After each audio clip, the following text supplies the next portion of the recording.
अध्याय 12 भक्ति योग। अर्जुन ने पूछा, जो आपकी सेवा में सदैव तत्पर रहते हैं या जो अव्यक्त निर्विशेष ब्रह्म की पूजा करते हैं, इन दोनों में से किसे अधिक पूर्ण माना जाए? श्री भगवान ने कहा, जो लोग अपने मन को मेरे साकार रूप में एकाग्र करते हैं और अत्यंत श्रद्धापूर्वक मेरी पूजा करने में सदैव लगे रहते हैं, वे मेरे द्वारा परम सिद्ध माने जाते हैं। लेकिन जो लोग अपनी इंद्रियों को वश में करके तथा सबों के प्रति संभाव रखकर परम सत्य की निराकार कल्पना के अंतर्गत उस अव्यक्त की पूरी तरह से पूजा करते हैं, जो इंद्रियों की अनुभूति के परे है, सर्वव्यापी है, अकल्पनीय है, अपरिवर्तनीय है, अचल तथा ध्रुव है, वे समस्त लोगों के कल्याण में संलग्न रहकर अंततः मुझे प्राप्त करते हैं। जिन लोगों के मन परमेश्वर के अव्यक्त निराकार स्वरूप के प्रति आसक्त हैं, उनके लिए प्रगति कर पाना अत्यंत कष्टप्रद है। देहधारियों के लिए उस क्षेत्र में प्रगति कर पाना सदैव दुष्कर होता है। जो अपने सारे कार्यों को मुझ में अर्पित करके तथा अविचलित भाव से मेरी भक्ति करते हुए मेरी पूजा करते हैं और अपने चित्तों को मुझ पर स्थित करके निरंतर मेरा ध्यान करते हैं, उनके लिए हे पार्थ, मैं जन्म मृत्यु के सागर से शीघ्र उद्धार करने वाला हूँ। मुझ भगवान में अपने चित्त को स्थिर करो और अपनी सारी बुद्धि मुझ में लगाओ। इस प्रकार तुम निस्संदेह मुझ में सदैव वास करोगे। हे अर्जुन, हे धनंजय, यदि तुम अपने चित्त को विचल भाव से मुझ पर स्थिर नहीं कर सकते तो तुम भक्ति योग के विधि विधानों का पालन करो।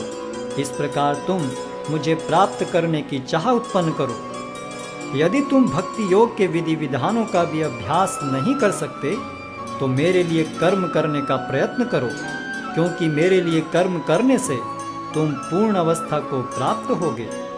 किंतु यदि तुम मेरे इस भावनामृत में कर्म करने में असमर्थ हो तो तुम अपने कर्म के समस्त फलों को त्याग कर कर्म करने का तथा आत्मस्थित होने का प्रयत्न करो। यदि तुम यह अभ्यास नहीं कर सकते तो ज्ञान के अनुशीलन में लग जाओ।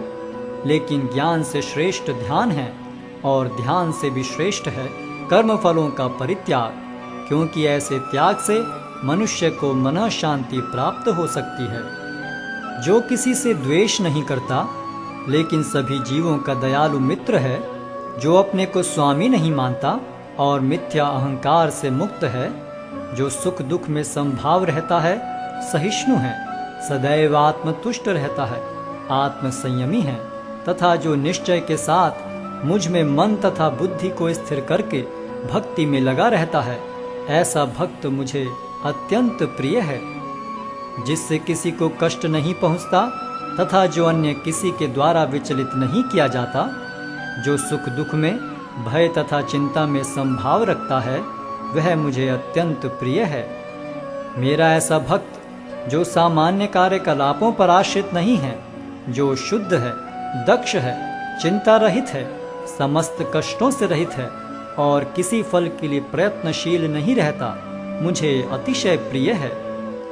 जो न कभी हर्षित होता है न शोक करता है, जो न तो पछताता है न इच्छा करता है, तथा जो शुभ तथा अशुभ दोनों प्रकार की वस्तुओं का परित्याग कर देता है, ऐसा भक्त मुझे अत्यंत प्रिय है। जो मित्रों तथा शत्रुओं के लिए समान है, जो मान तथा अपमान, शीत तथा गर्मी, सुख तथा दुख, यश तथा अपयश में संभाव रखता है, जो दूषित संगति से सदैव मुक्त रहता है, जो सदैव मौन और किसी भी वस्तु से संतुष्ट रहता है, जो किसी प्रकार के घर बार की परवाह नहीं करता, जो ज्ञान में दृढ़ है और जो भक्ति में संलग्न है, ऐसा पुरुष मुझे अत्यंत प्रिय है।